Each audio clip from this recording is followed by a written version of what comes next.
ওসমান হাদি হত্যার আসামি আটক নাকি নাটক? আমরা অনেক নাটক দেখেছি, আর কোনো নাটক দেখতে চাই না। হয়তো তারা এভাবে নাটক সাজিয়ে আমাদের কাছে প্রচার করছে, তাকে গ্রেফতার করা হয়েছে। অনেকভাবে আমাদেরকে ভেলকিবাজি দিয়ে আমাদেরকে বিভিন্ন সময় বিভিন্ন কিছু বোঝাতে চায়। এখন জনগণ সব কিছু বোঝে। ওসমান হাদি মানুষের কলিজার ভিতরে ঢুকে গিয়েছে। অবশ্যই যারা তাকে দুনিয়া থেকে বিদায় করেছে তারা অবশ্যই অপরাধী। তারা এমন একজন মানুষকে দুনিয়া থেকে বিদায় করেছে যে সকলের মনটাকে জয় করেছিল।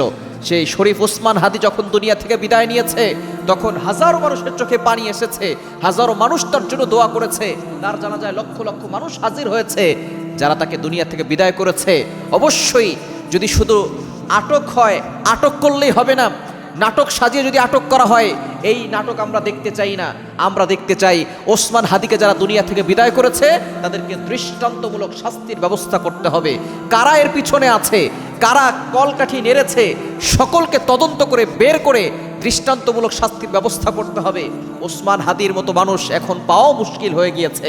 এখন আমরা অনেকেই বলি যে ওসমান হাদি হব, এটা করব সেটা করব।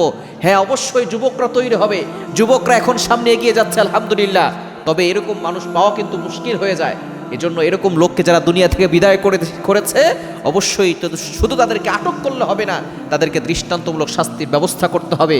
এদেশের মানুষ চায় যারা অন্যায় করেছে, যারা জুলুম করেছে, একজন মানুষকে অন্যায়ভাবে দুনিয়া থেকে বিদায় করে দিয়েছে, তাদেরকে শাস্তি দেওয়া, এটা এদেশের মানুষের আশা। এদেশের মানুষের চোখের আশা পূরণ হবে, তাদের অন্তরের আশা পূরণ হবে। তারা ওসমান হাদিকে যারা দুনিয়া থেকে বিদায় করেছে তাদের শাস্তি এই বাংলার জমিনে দেখতে পারবে। এজন্য আমরা বলবো শুধু আটক করলেই হবে না, এই নাটক না করে আটক করে তাদেরকে দৃষ্টান্তমূলক শাস্তির ব্যবস্থা করেন। আমরা আপনাদের জন্য দোয়া করব, আপনাদের জন্য মন প্রাণ উজাড় করে দোয়া করব, আপনাদের পরিবারের জন্য দোয়া করব। সুতরাং শুধু আটক করলেই হবে না, দৃষ্টান্তমূলক শাস্তির ব্যবস্থা অবশ্যই করতে হবে।